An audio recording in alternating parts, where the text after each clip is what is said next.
A quarta etapa é a definição da estratégia de mudanças. Então, você vai formular o plano estratégico de mudanças. Tá? Então, o plano é algo concreto, material. Né? Então, a estratégia, quando a gente fala planejamento estratégico, é algo abstrato, que está no mundo das ideias. Quando você pega a ideia e coloca no papel, aí você tem um plano.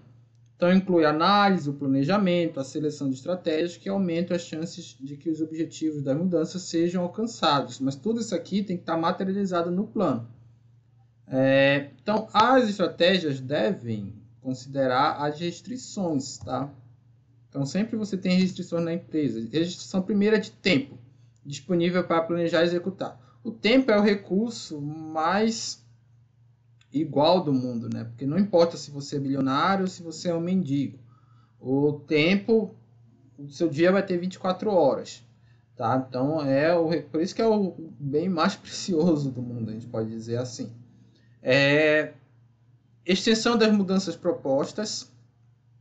Isso aqui você deve ver qual é a restrição que tem quanto a você tentar expandir ali as mudanças propostas, porque se você colocar muita proposta de mudança, aí já pode ficar inviável para um determinado período de tempo que você quer. Então, talvez é melhor propor ali as mudanças que sejam factíveis para um momento e posteriormente propor outras, né?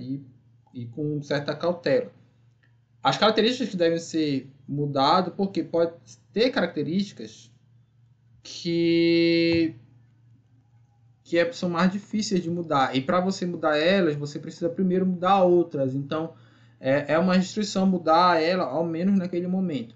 A disponibilidade de recursos, a atitude da organização frente ao risco de qualquer mudança, porque sempre vai ter um risco.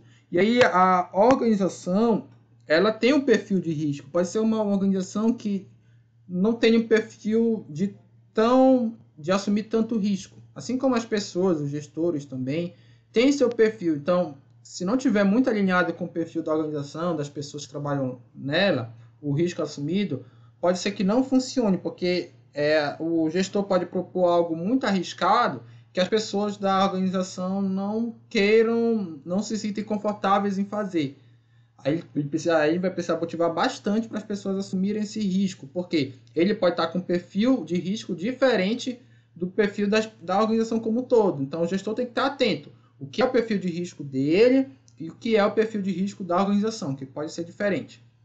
Capacidades organizacionais para introduzir e sustentar o processo de mudança. Então, tem que ser uma mudança que esteja dentro da realidade.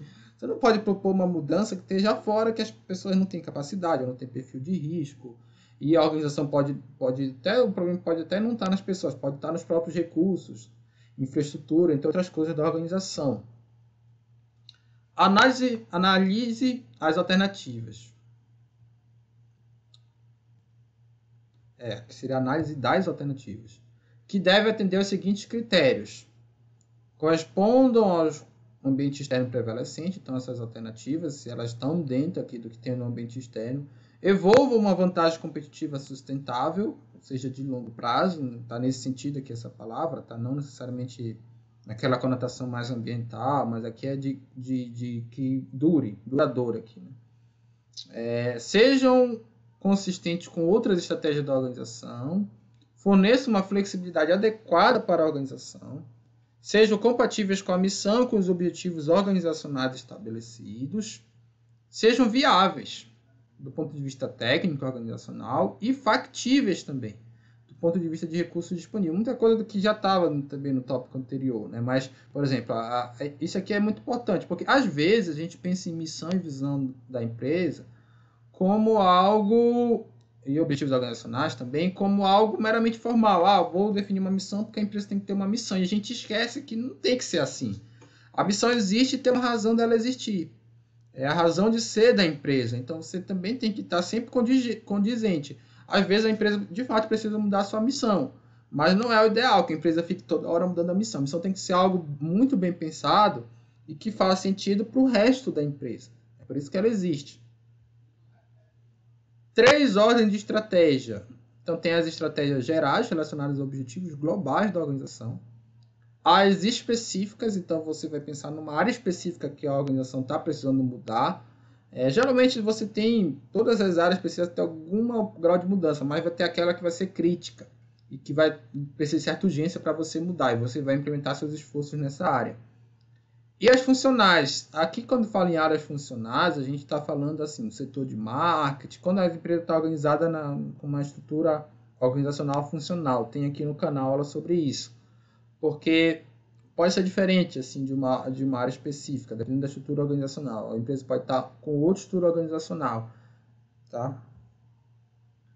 Estratégias gerais. Então, você tem estratégia de concentração, foco em um único produto ou prestação de serviço.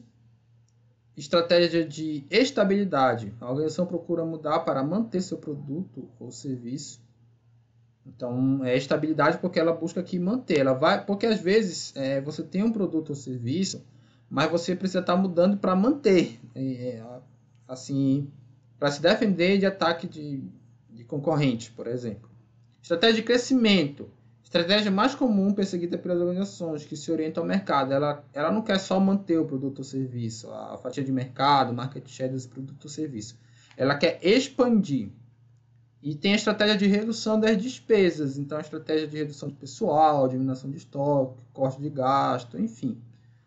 Normalmente, no processo de mudanças, as estratégias são combinadas. Não quer dizer que eu escolhi essa aqui, então as outras não me interessam. Geralmente, não é só assim, você combina elas.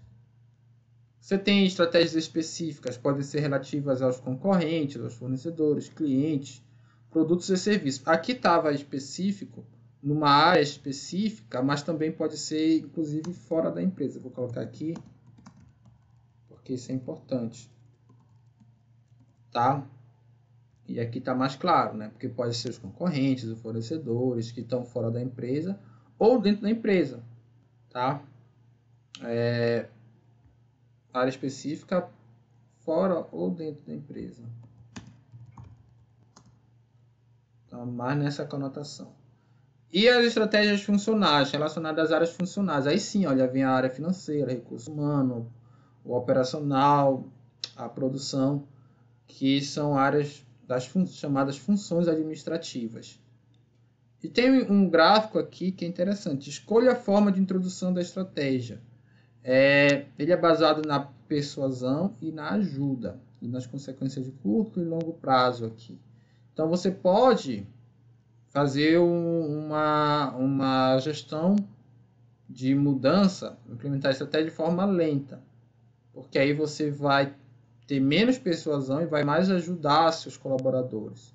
Então, você está querendo... Qual a estratégia que você vai adotar? Uma estratégia de dar mais informação e tentar mudar ali o comportamento aos poucos, através da informação. Ela é mais lenta.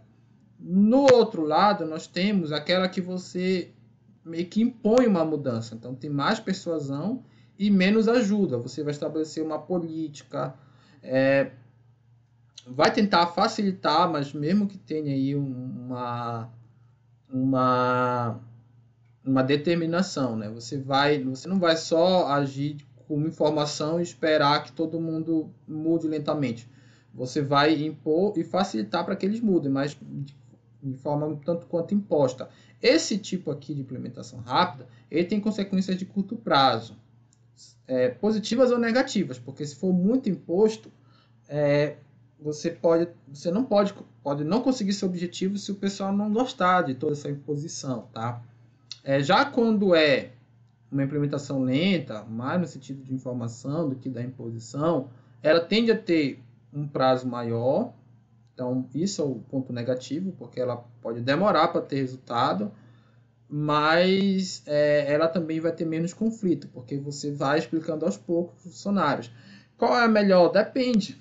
Porque às vezes você precisa de fato ser rápido em implementar a mudança. Aí vai ter que fazer algo mais impositivo, vai ter que ser mais autoritário. Em outros momentos, não. Você tem mais tempo disponível e essa opção aqui vai ser melhor. Os métodos de mudança eles são 4 aqui, né? Tecnológico, envolve a mudança por uso de tecnologia. Então, atualmente é obrigatório, porque a tecnologia está sempre mudando. Então, as pessoas vão ter que estar aprendendo. Né? Por exemplo, nós professores, né? Antes mesmo da pandemia, mas principalmente com a pandemia, tivemos que aprender, a sua grande maioria, a usar ali as plataformas digitais, né? Google Meet. Os alunos também tiveram que aprender bastante. Aqui, eu como professor do YouTube, chamado EduTuber, né? Aprendi a usar muita coisa aqui, então você tem, mas isso viria, mesmo se não fosse a pandemia, mas com a pandemia foi acelerado. Estrutural, visa a mudança nos papéis, funções, burocracia institucional. Então você vai mudar a estrutura organizacional. Então essas são as dimensões, olha, a complexidade, formalização, centralização e coordenação, tá? Gerencial, mudar as regras de relação entre os funcionários da organização. Então, novos métodos de recompensa, salário com renda variável, né, com produtividade, com base em meritocracia, pode ser alguma forma, recompensa não só financeira, mas algum benefício social, uma mudança de comportamento quanto a questão de valores até da empresa, tá? Isso também tudo inclui um ambiente de trabalho melhor, e a questão humana, esforço dirigido para mudar as pessoas. Exemplos são os cursos de capacitação. Valores necessários para a organização que pretende mudar, né? O que se deve evitar? Visão de que as pessoas são mais, não querem mudar, e as pessoas estão ali só por obrigação, só pelo dinheiro, elas não querem colaborar com a empresa. Isso pode ser verdade, eu não estou dizendo que todo mundo tem que acreditar que todo mundo é bonzinho. Mas se você partir desse pressuposto de que todo mundo é mal, você não vai acreditar em nada, né? Você vai ser desconfiado com tudo e você não vai conseguir gerir uma organização dessa forma. Você tem que confiar nos seus subordinados. Você tem que também transmitir confiança. Resistir às diferenças individuais, porque isso você tem que saber lidar com as diferenças, né? Uma questão aí de você ter aqui certa ética, né? Tem uma palavra que é melhor para isso, não estou lembrando agora. Empatia, essa é a palavra, empatia. Empatia não é se colocar no lugar do outro, é saber que o outro é outro e possui outras realidades que você não tem. Né? Então não é se colocar você com a sua realidade, se coloca no lugar do outro. Você tem uma história diferente. É você buscar ao menos entender a história daquela pessoa para aí sim, depois tentar se colocar meio com a cabeça dela no lugar dela. É bem difícil a empatia. Então é muito mais difícil do que se pensa por aí. Demonstrar sentimentos pessoais, você tem que evitar, tá? Levar para o lado pessoal, as relações profissionais, tem que sempre tem que estar evitando, separar o que é pessoal do que é profissional. Comportamentos falsos devem ser evitados, a desconfiança, eu acabei de falar isso, né? O medo de correr risco, o medo excessivo de correr risco. Medo já traz um excesso, tá? Então, assim, um excesso de querer evitar risco é ruim. Ênfase em competição. Porque se você só pensar em competição, isso leva a um certo desgaste. E, na verdade, o paradigma é pensar muito mais em cooperação. Já está do outro lado. O que se deve promover? Aqui são opostos, né? A visão de que as pessoas são boas, aceitar e utilizar a diferença. Olha só, utilizar diferenças. Então, usar isso para o bem, né, da organização. Expressão dos sentimentos, comportamentos autênticos, a confiança, a coragem de correr riscos calculados e a ênfase na cooperação.